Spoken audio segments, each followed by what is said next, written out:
大家好，反美大片《长津湖》踩着国家的祝福，一天10亿的奔跑在封神称皇的票房道路上，而且是一骑绝尘、一飞登月的那种，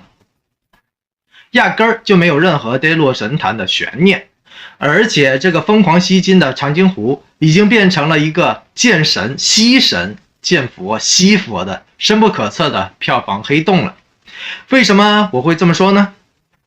因为国家为了重点扶持这个振奋民心、高高飘扬的民族主义的大旗，已经进入到了近乎全民总动员的亚战时状态了。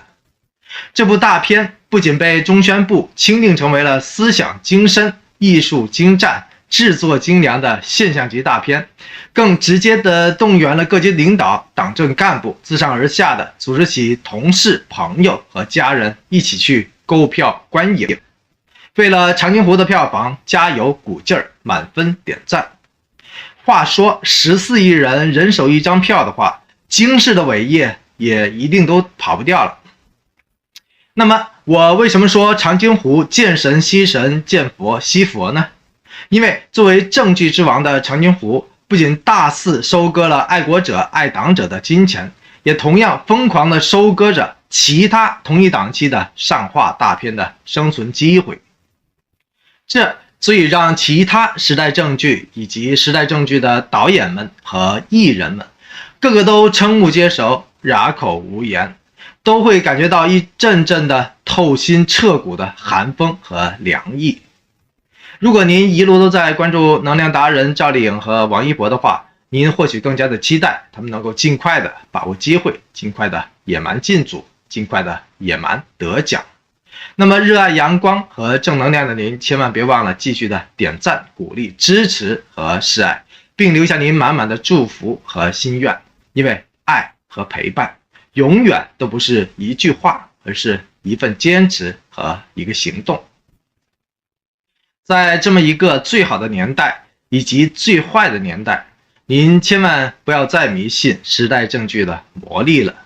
因为时代政剧也分3、6、9等。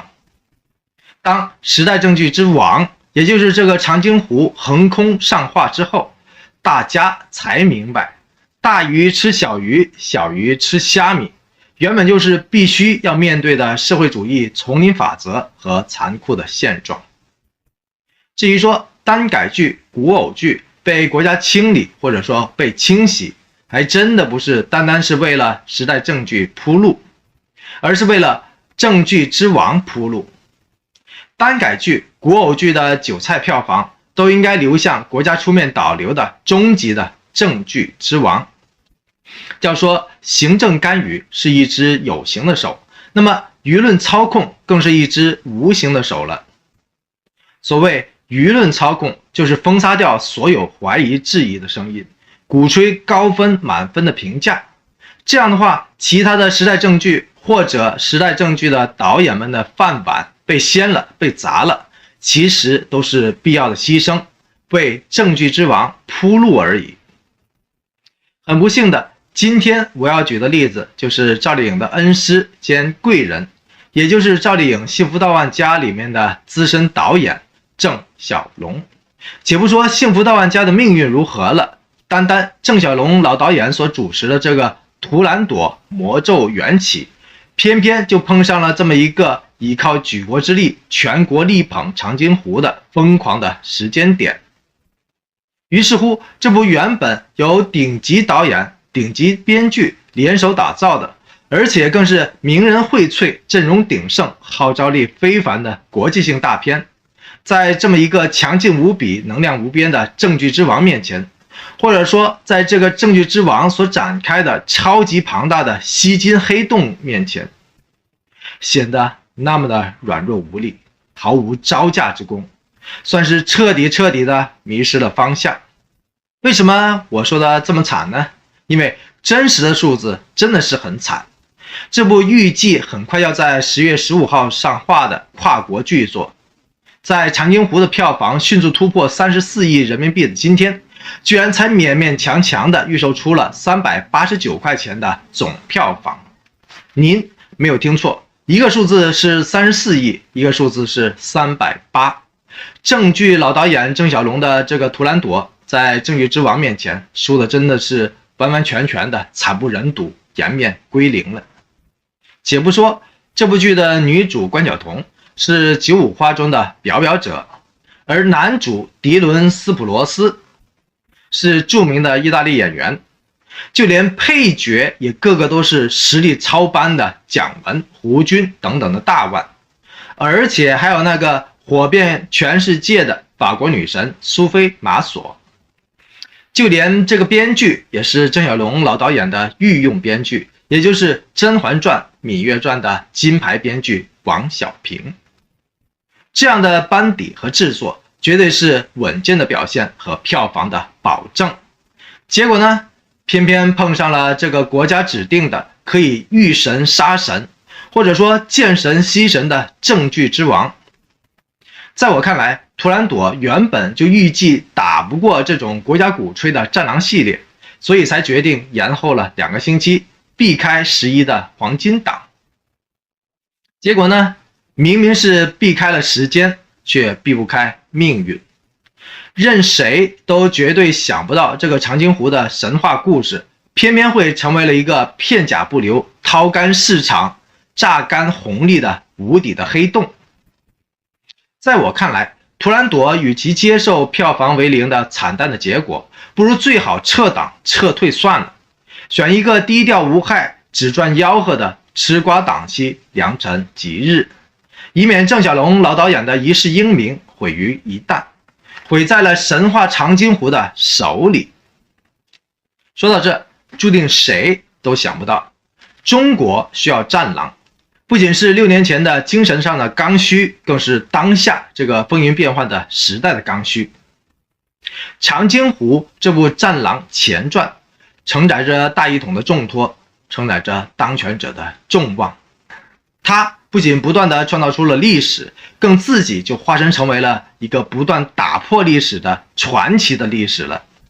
这部战狼前传带着大国崛起的祝福，因着战狼吴京的加盟，牢牢地绑上了长城火箭的助推器，这次真的是要直冲宇宙，直达霄汉了。至于说那些图兰朵们、时代正剧们，暂时需要靠边站一站了，因为国家的利益高于一切，就算你是一辈子都在奉献国家正剧的资深老导演或者爱国老前辈。所以在我看来，传闻中的10月13号，也就是野蛮生长或许悄悄开机的日子，同时也是郑导所指导的这个图兰朵魔咒缘起最终需要上画的日子，貌似已经成为了一个祸兮福所倚，福兮祸所伏的相当奇怪的日子了。这个日子提醒着所有有份参加或者期待参加时代正剧的参加者们，无论郑晓龙、王小平、姜文、胡军，还是赵丽颖、王一博、欧豪、张鲁一，无论国际题材的图兰朵，还是改开题材的野蛮生长，都不如反腐题材的人民的名义。而反腐题材的时代正剧，最终也都不如战狼题材的正剧之王。想要影片称皇，演员封神，真的是要跟得上国家的脚步，跟得上历史的机缘才行。作为演员，何去何从？我相信赵丽颖和王一博心里边都有各自的答案了，因为跟他们有着若干共性的顶流易烊千玺，已经因为成功加盟了长津湖而成功的封神了。同一个娱乐圈有多少的背后事，说也说不清。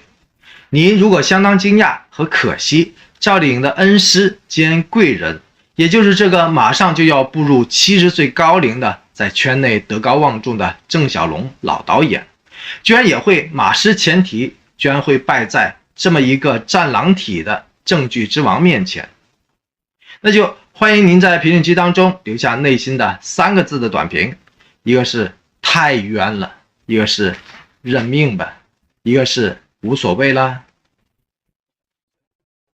最后，您无论是喜爱赵丽颖还是喜欢王一博，或者衷心祝愿于斐夫妇王炸 CP 依然能够顺顺利利的进组，野蛮的拿奖，都欢迎您大声的点个赞、鼓个励、加个油或者喝个彩，因为您的所有的爱心、鼓励和支持，已经证明了多次了，都是达成心愿的无形的能量。这些无形的能量慢慢汇聚起来的话，就是积蓄天上财富的，打造人间传奇的能量场。这种能量场终有一日会为您、会为我点亮黑夜，带来惊喜，更会影响到更多的人，包括您所憧憬和祝福的事情，包括这次已经反转了无数次的野蛮生长。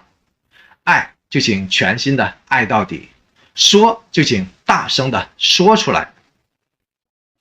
同样，我也欢迎您点赞、鼓励、订阅、转发和支持本频道，因为这里有爱、有光，也有盐。